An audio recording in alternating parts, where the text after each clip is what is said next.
Hello everyone, welcome back to my class. So कैसे हैं आप लोग? आई होप आप सभी बहुत अच्छे होंगे। सो आज की क्लास में हम क्लास 12 इकोनॉमिक्स का chapter number 7 aggregate demand and related concept को कंटिन्यू करते हुए आज हम न्यू कॉन्सेप्ट पढ़ेंगे, जो कि है हमारा relationship between average propensity to consume and average propensity to save. So let's start. So आज की क्लास में हम अपना कॉन्सेप्ट करेंगे average propensity to relationship between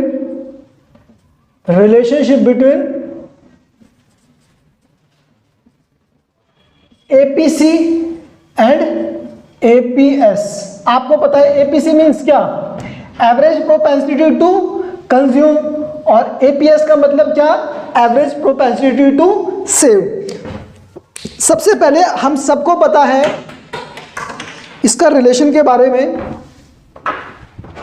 हम जैसा कि जानते हैं, हमें पता है एक इक्वेशन है, हमें पता है इनकम का सम किसके बराबर होता है? Consumption plus saving. हमें पता है अगर हमारी 100 रुपीज इनकम है तो अगर हम 80 रुपीज कंज्यूम कर रहे हैं, सी का मतलब कंजम्पशन, तो सेव कितना करेंगे हम? 20%। ये हमें पता है। तो हमें ये पता है income equal to C plus S.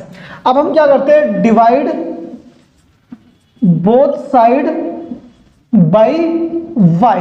हमने क्या करा? बोथ साइड इक्वल टू के लेफ्ट हैंड साइड भी और इक्वल टू के राइट हैंड साइड भी, बोथ साइड हमने क्या करा? वाई से डिवाइड कर दिया। ठीक है, तो हमें क्या मिला? हमें मिला, ये कट गया, ये मिल गया 1 सी अपॉन में वाई होता है एपीसी, प्लस में एस अपॉन में वाई होता है एपीएस। तो हमें एक बात पता चली कि एपीसी प्लस एपीएस का सम किसके बराबर होता है?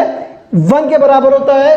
ये हो गया आपका रिलेशन किसके बीच में? एपीएस एंड एपीसी के बीच में, कि इन दोनों का सम हमेशा क्या होता है? 1 होता है। इसी के साथ हम इसी से मिलता जुलता एक और कॉन्सेप्ट करेंगे, रिलेशनशिप बिटवीन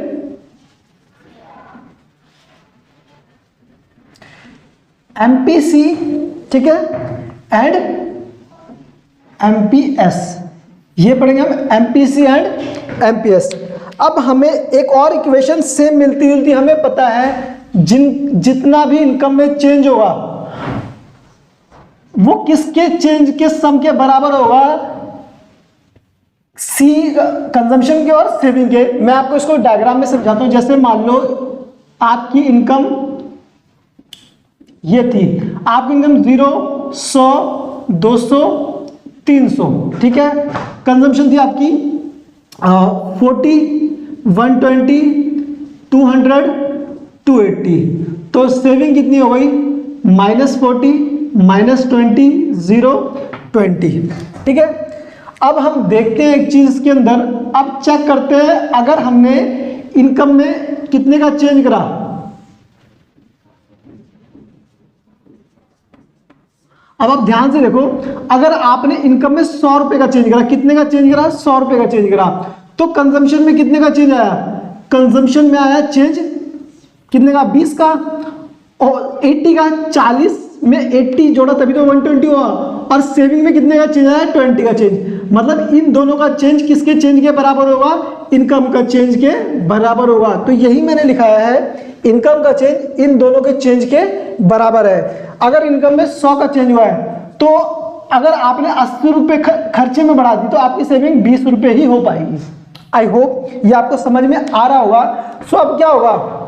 सेम चीज, divide both side by delta Y, मतलब चेंज इन वाई या डेल्टा वाई बोल सकते हैं। हम क्या करेंगे? दोनों साइड डेल्टा वाई से डिवाइड करते हैं, तो ये इक्वेशन बन जाएगी डेल्टा वाई अपॉन में delta Y, delta C upon में डेल्टा वाई, प्लस में डेल्टा एस अपॉन में डेल्टा वाई। तो इससे आपको एक चीज समझ में आ रही है, ये कट के आपका 1 हो गया, ये हो गया आपका एमपीसी और ये हो गया आपका एमपीएस, क्योंकि डेल्टा सी अपॉन में डेल्टा वाई होता है आपका एमपीसी, डेल्टा एस अपॉन में डेल्टा वाई होता है आपका एमपीएस। तो एक फॉर्मूला हमें और मिल गया, या एक रिलेशन और पता चल गया कि इन दोनों का भी सम किसके बराबर होता है? 1 के बराबर होता है। सो आई होप ये दोनों रिलेशन आपको बहुत अच्छे तरीके से समझ में आ गए होंगे, ठीक है। सो अब हम एक नया कॉन्सेप्ट करेंगे, हम करेंगे derivation of saving curve from the consumption curve. क्या करेंगे, सेविंग कर्व को डिराइव करेंगे किससे, कंजम्पशन कर्व से। सो मैं इसको रब कर देता हूं डस्टर, ये रहा, ठीक है। सो इसको आप अच्छे तरीके से समझ लेना, ठीक है। सो अब मैं दूसरा टॉपिक करवाता हूं अपना।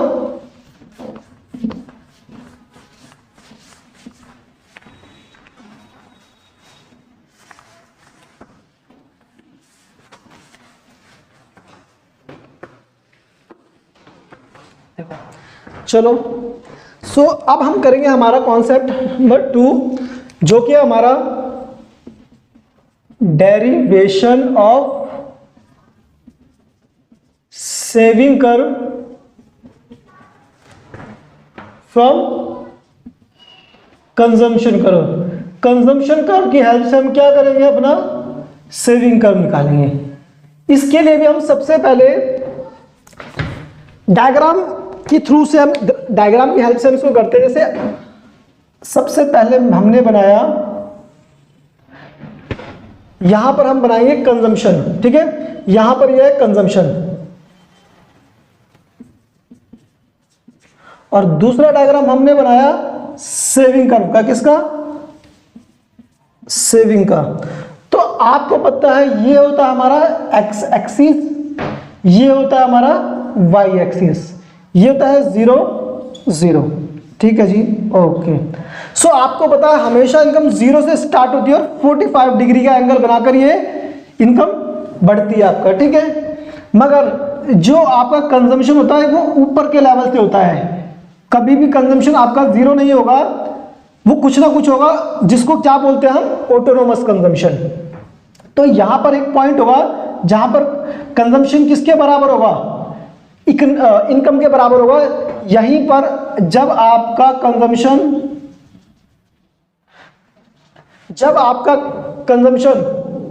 इनकम के बराबर होगा तो आपकी सेविंग क्या होगी, मान लो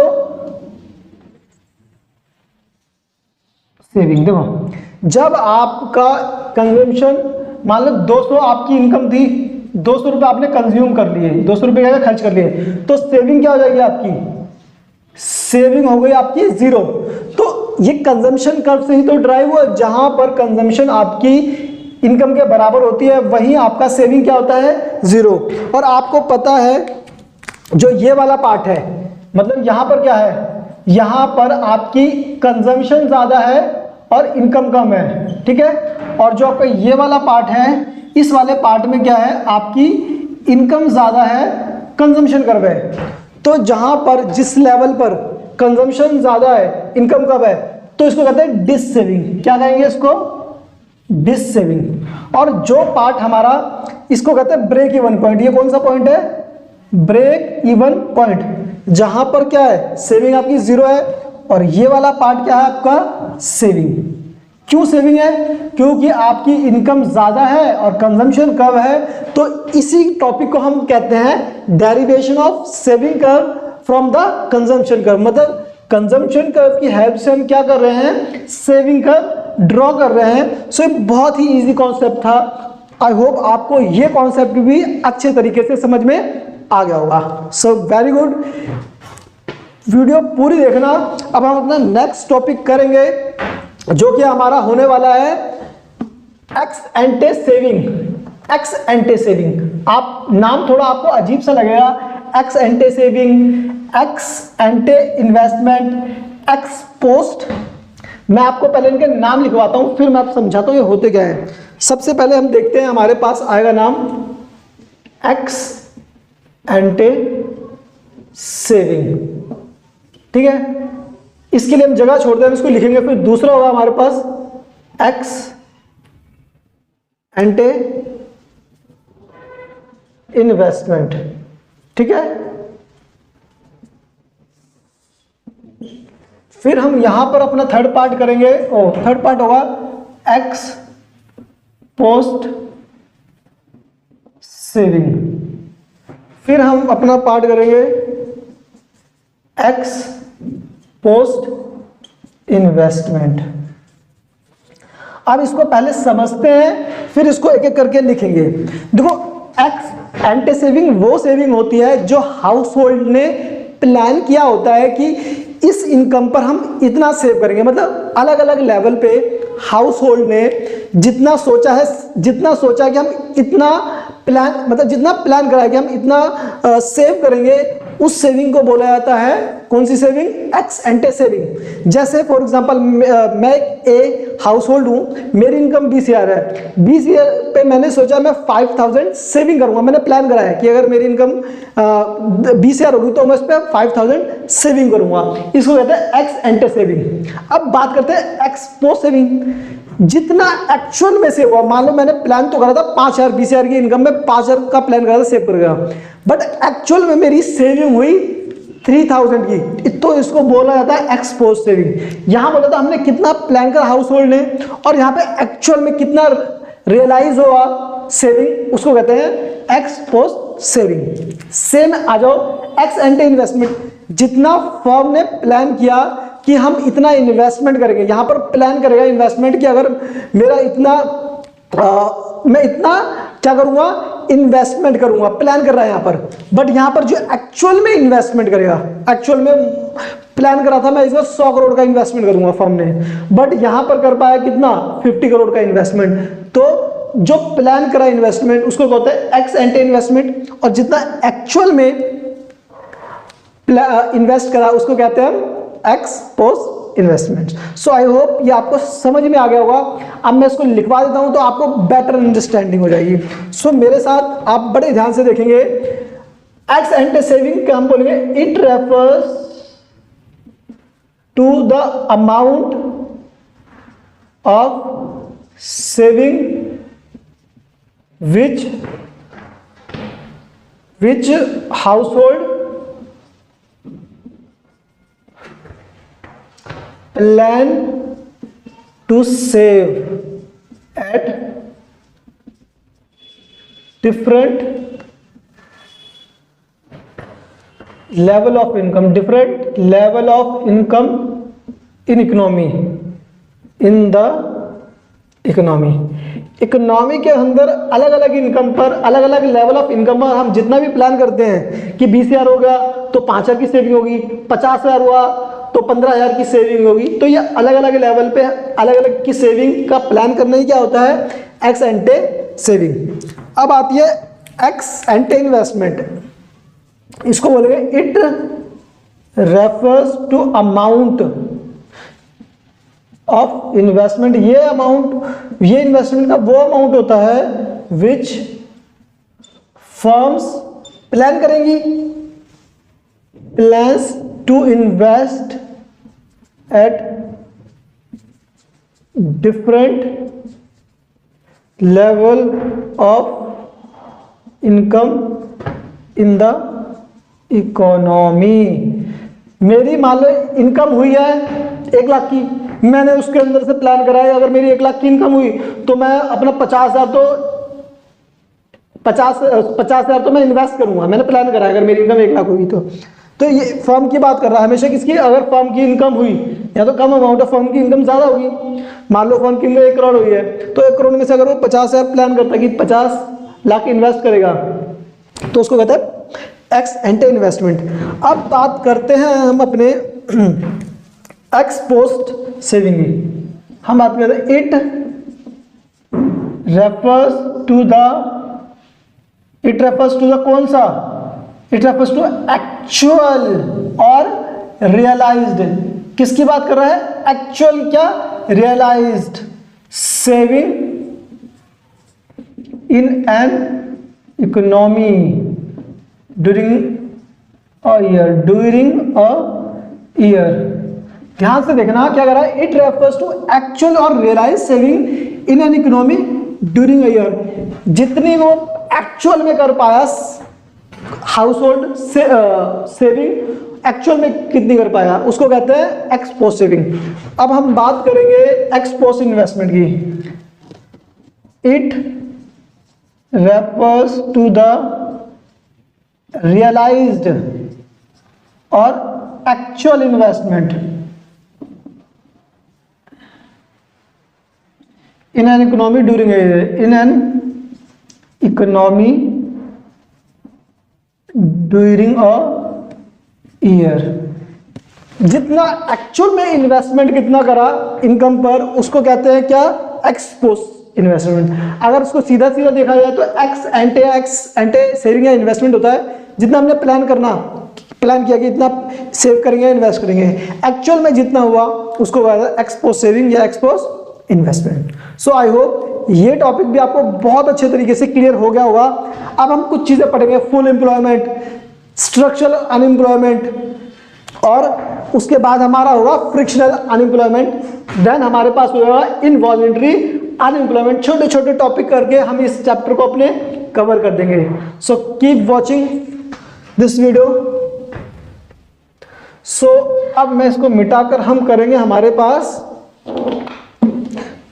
फुल एम्प्लॉयमेंट। छोटे छोटे से दो कुछ टर्म्स रह गए हमारे पास, उसको कवर करके ये हमारा चैप्टर हो जाएगा कंप्लीट। ठीक है, सो हम बात करते हैं सबसे पहले हमारे फुल एम्प्लॉयमेंट। देखो फुल एम्प्लॉयमेंट क्या होता है, एक इकोनॉमी के अंदर जितने भी लोग हैं, अगर उनको जो भी वेज रेट चल रहा है, जो भी मार्केट रेट चल रहा है वेजेस का, मजदूरी का, अगर उस रेट पर उनको मजदूरी मिलती है, जितने भी लोग काम करना चाह रहे हैं उनको जो मार्केट रेट है उस रेट पर उन्हें काम मिलता है, तो उसको कहते हैं फुल एम्प्लॉयमेंट। इकोनॉमी के अंदर सभी लोग जो काम करना चाहते हैं उनको काम मिल रहा है मार्केट वाली मजदूरी के दर पर, जो मार्केट में मजदूरी चल रही है उस रेट पर उनको मजदूरी मिल रही है, तो उसको क्या कहते हैं, फुल एम्प्लॉयमेंट। इसका मतलब क्या हुआ, इसका मतलब ये हुआ अगर उनको मार्केट रेट से कम पैसा मिल रहा है तो हम उसको कभी भी नहीं बोलेंगे फुल एम्प्लॉयमेंट। ठीक है, सो मेन चीज क्या है, जो मार्केट में रेट चल रहा है मजदूरी का, अगर उस रेट पर उनको मजदूरी मिल रही है तो कहा जाएगा फुल एम्प्लॉयमेंट।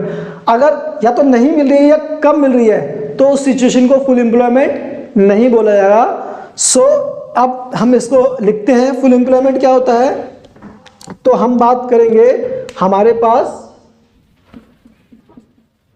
Full employment. इसको थोड़ा यहां से लिखते हैं,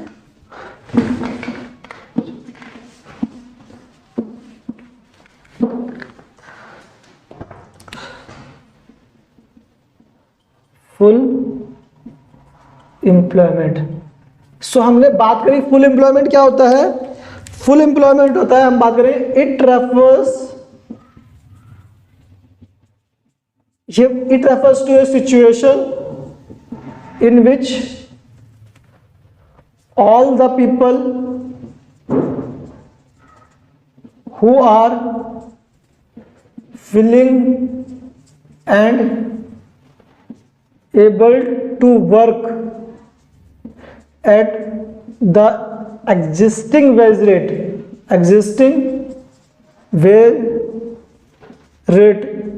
get work without undue difficulty।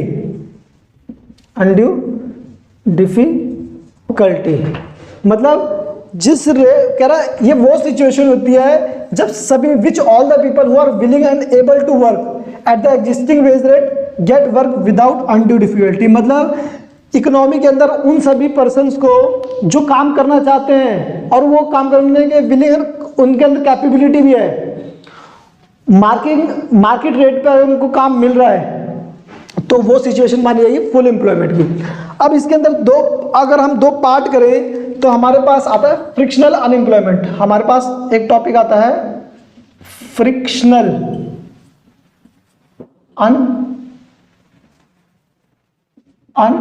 Unemployment. देखो फ्रिक्शनल अनएम्प्लॉयमेंट क्या होता है, समझते हैं। फ्रिक्शनल अनएम्प्लॉयमेंट क्या होता है, जब किसी पर्सन को एक जॉब स्विच करके दूसरी जॉब में ट्रांसफर लेता है तो उसको बीच में कुछ दिन अनएम्प्लॉयड रहना पड़ता है। जैसे मान लो एक जॉब छोड़ी, आज मैंने 10 मार्च को, एग्जाम्पल से, अब 10 मार्च को किसी ने जॉब छोड़ी और दूसरी जॉब को वो पकड़ रहा है 20 मार्च, तो ये 10 डेज का जो गैप हुआ, ऐसे तो है नहीं एक जगह जॉब छोड़ेगा 10 को 11 को दूसरी जगह मिल जाएगी, ये डेज और भी ज़्यादा हो सकते हैं। तो यही जो दिन वो बीच में खाली रहा उसी को क्या बोला जाता है, फ्रिक्शनल अनएम्प्लॉयमेंट। ठीक है, इसके बाद आता है स्ट्रक्चरल अनएम्प्लॉयमेंट। स्ट्रक्चरल, इसको लिख लेते हैं, स्ट्रक्चरल अनएम्प्लॉयमेंट। अनएम्प्लॉयमेंट, देखो स्ट्रक्चरल अनएम्प्लॉयमेंट क्या होता है, ये भी बहुत इजी है, बहुत इजी। स्ट्रक्चरल अनएम्प्लॉयमेंट होता है कि भाई जब किसी पर्सन को उसकी कैपेबिलिटीज के हिसाब से वर्क ना मिले, मतलब इकोनॉमी के अंदर काम है मगर जिस तरीके के, मान लो जैसे डॉक्टर है मगर डॉक्टर के लिए डॉक्टर वाले वर्क नहीं है, जैसे इंजीनियर है, इंजीनियर को इंजीनियर टाइप का वर्क नहीं मिल रहा है, तो क्या जब मिसमैच करते हैं कैपेबिलिटीज और वर्क तो उसको कहते हैं स्ट्रक्चरल अनएम्प्लॉयमेंट। मतलब मेरे अंदर कैपेबिलिटीज तो है बट मेरे कैपेबिलिटीज के अकॉर्डिंग वर्क नहीं मिल रहा है, तो इसको बोला जाता है स्ट्रक्चरल अनएम्प्लॉयमेंट। लिखते हैं तब और अच्छे तरीके से समझ में आ जाएगा। हम कहेंगे इट रेफर्स टू, कौन सा है, temporary unemployment. Temporary unemployment which exist, कब आती है वो भी, कब एग्जिस्ट करता है, during the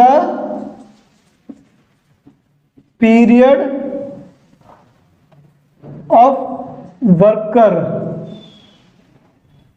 leave one job and join other job. ठीक है, कह रहा है it refers to temporary unemployment which exist during the period of worker from leave one job to another job, to join another job, one job and to join another job. ठीक है, तो इसको क्या बोला जाता है, फ्रिक्शनल अनएम्प्लॉयमेंट। जब एक जॉब से स्विच करके दूसरी जॉब में कोई पर्सन जाता था, जो बीच का गैप होता है उसको कहते हैं फ्रिक्शनल अनएम्प्लॉयमेंट। सो अब स्ट्रक्चरल एम्प्लॉयमेंट होता है तो इसके बारे में आता है इट रेफर्स टू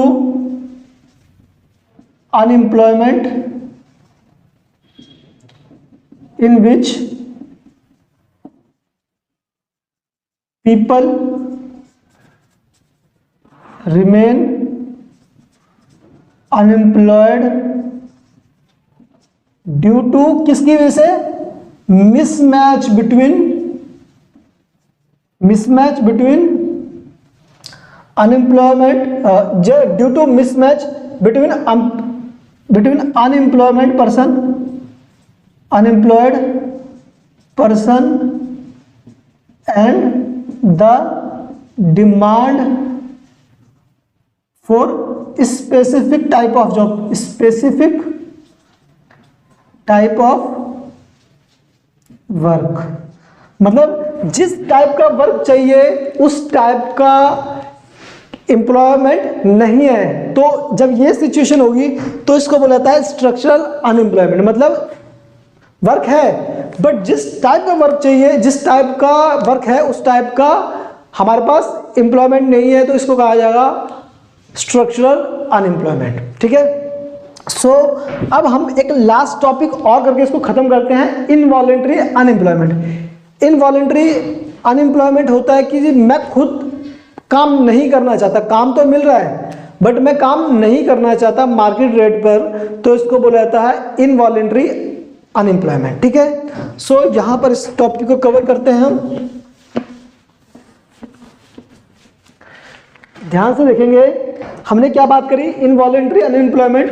काम इनवॉलेंटरी मतलब नहीं, सॉरी, इनवॉलेंटरी अनएम्प्लॉयमेंट का मतलब होता है कि मेरे को काम नहीं मिल रहा जिस वेज रेट पे मैं काम करना चाहता हूं, जो मार्केट वेज रेट पे काम नहीं मिल रहा था। मार्केट रेट पे किसी प्लम्बर का काम एक दिन का 1000 रुपये का है, तो अगर उसको 1000 रुपये से के अंदर काम करना पड़ रहा है, फॉर एग्जांपल 700 800, तो उसको हम क्या बोलेंगे, इनवॉलेंटरी अनएम्प्लॉयमेंट। तो ध्यान से देखते हैं,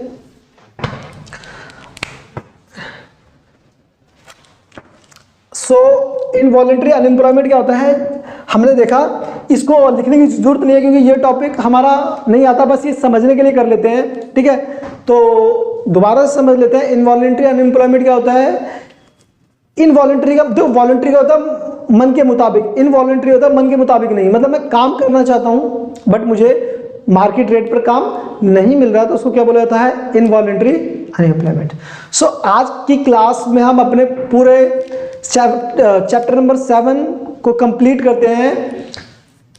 अभी तक जो भी हमने क्लासेस में करा है वो बहुत ज़्यादा इंपॉर्टेंट था, बहुत ही आसानी तरीके से मैंने आपको समझाने की कोशिश करी है, बहुत ही इजी वे में समझाने की कोशिश करी है। सो अगर आपको हमारी वीडियोस पसंद आ रही है तो हमारे चैनल को लाइक करो, शेयर करो, सब्सक्राइब करो अपने फ्रेंड, और अगर आपको कोई भी डाउट हो तो कमेंट करके ज़रूर बताएं। Thank you.